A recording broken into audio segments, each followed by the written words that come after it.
Halo sahabat Bawaslu, selamat datang di podcast TIFA Bawaslu Provinsi Papua Barat Daya.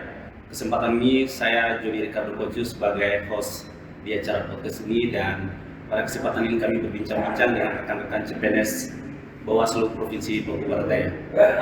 Apa kabar teman-teman? Baik.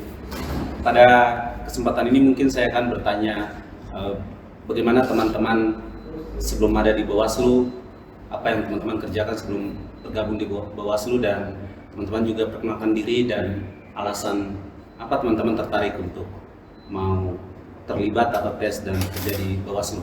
Mungkin saya mulai dari Saudara Clinton. Baik, terima kasih kakak. Jadi perkenalkan, nama saya Clinton Emmanuel Dwi. Saya CPNS Bawaslu 2024. Untuk jabatan atau formasi, saya penata kelola pengawas pemilu hari pertama, masuk di bagian bagian pengawas pemilu dan hubungan masyarakat Bawaslu Provinsi Papua Barat Daya. Untuk saya sendiri sebelumnya bekerja di salah satu perusahaan BUMN, dan alasan kenapa saya sampai bisa daftar ke Bawaslu sebelumnya, saya berkaca pada pemilu 2024 kemarin di bulan Februari, di mana saya masih melihat terutama dalam lingkup kecil saya di bagian TPS itu masih banyak hal-hal kecurangan dalam pemilu seperti itu, sehingga saya juga ingin masuk sebagai penyelenggara agar dapat membuat pemilu ini ke depan jauh lebih baik mungkin kalau misalnya dengan saya bergabung. Terus kenapa saya memilih di Provinsi Papua Barat Daya ini, terutama karena saya juga home base, saya memang lahir besar di Sorong, makanya saya pilih di Bawaslu Provinsi Papua Barat Daya. Baik, terima kasih Clinton.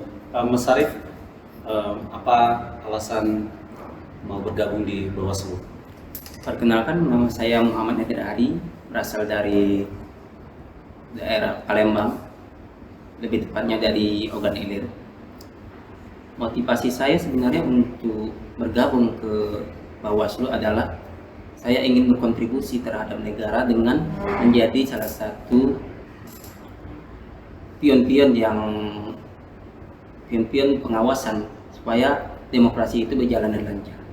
Terutama pas saya melihat di pemilu-pemilu sebelumnya banyak kecurangan, sehingga hati saya tergerak untuk mengawasi supaya demokrasi itu berjalan dengan sesuai.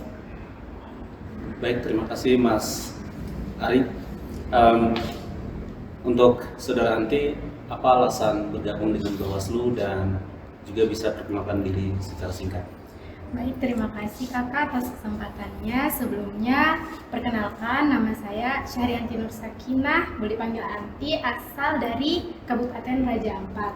Alasan saya kenapa memilih Bawaslu yaitu karena kebetulan orang tua saya juga merupakan anggota dari Bawaslu Kabupaten Raja Ampat. Jadi selama ini saya melihat bagaimana kerja di Bawaslu, bagaimana dinamika yang terjadi selama pemilu maupun pemilihan kemarin, dan itu membuat saya tertarik untuk masuk di Bawaslu. Baik, terima kasih untuk teman-teman. Teman-teman CPNS ini kan terhitung mulai dari bekerja di sini sejak tanggal 2 Juni 2025. Nah, bagaimana kesan teman-teman selama waktu yang sebenarnya masih singkat ini? Bagaimana kesan teman-teman? Nanti bisa satu-satu bisa disampaikan kesan-kesan teman-teman selama di tempat ini.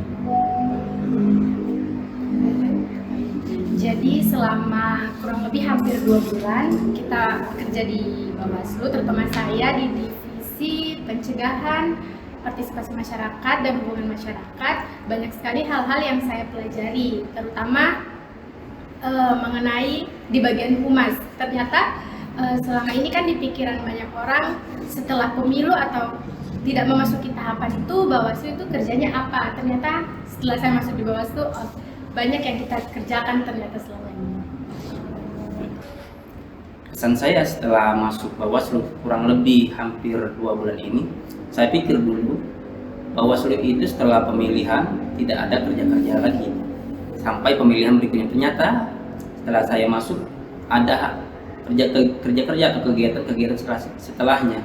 Terutama pengawasan terkait data-data pemilu, terutama yaitu pemilu berkelanjutan, dan ada hal-hal lain yang Bawaslu lakukan setelah pemilu.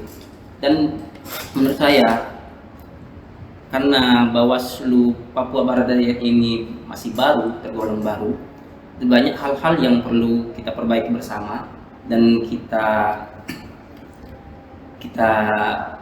giatkan lagi untuk aktivitas-aktivitas yang lain. Baik ya, kalau dari saya kesan saya selama 2 bulan terakhir ya, kurang lebih hampir 2 bulan terakhir untuk berada di Bawaslu ini tentunya hampir mirip juga sama teman saya 2 di samping. Sebenarnya sebelumnya tuh saya kiranya Bawaslu juga kerjanya cuma 5 tahun sekali. Begitupun ketika saya masuk di sini, keluarga sudah langsung mengatakan bahwasanya wah enak dong kerjanya cuma 5 tahun sekali nih. Nah setelah saya masuk di Bawaslu ternyata bukan hanya tahapan yang kita kerjakan selama kita di Bawaslu ini, tapi juga ada namanya non tahapan. Contohnya sekarang yang lagi berjalan kan ada pemutakhiran data pemilih berkelanjutan. Nah di situ juga peran Bawaslu juga untuk membantu mengawasi non tahapan tersebut. Jadi selama saya kurang lebih 2 bulan di Bawaslu ini, kesan saya ya Bawaslu ini juga termasuk lembaga yang kerjanya juga cukup intens gitu. Jadi tidak seperti yang diberitakan di masyarakat yang berada di luar bahwasanya Bawaslu hanya kerja 5 tahun sekali. Kurang lebih begitu Kak John. Baik, terima kasih untuk rekan-rekan sudah menyampaikan kesan-kesan sahabat Bawaslu Papua Barat Daya. Dari kesan-kesan yang teman-teman sampaikan kita bisa tahu bahwa apa yang dikerjakan di Bawaslu itu cukup banyak. Tidak seperti anggapan awam bahwa Bawaslu itu hanya bekerja di saat adanya pemilu atau pemilihan. Dari kesan-kesan teman-teman kita bisa tahu bahwa kerja Bawaslu itu cukup banyak. Ya, terima kasih untuk Saudara Clinton, Saudara Ari, dan juga Saudara Anti untuk kesempatan berbagi, perkenalan diri, menyampaikan alasan untuk terlibat menjadi bagian dari Bawaslu. Kita mengakhiri dengan tagline Bawaslu. Ayo teman-teman, kita semangati dengan tagline Bawaslu. Bersama rakyat awasi pemilu, bersama Bawaslu tegakkan keadilan pemilu.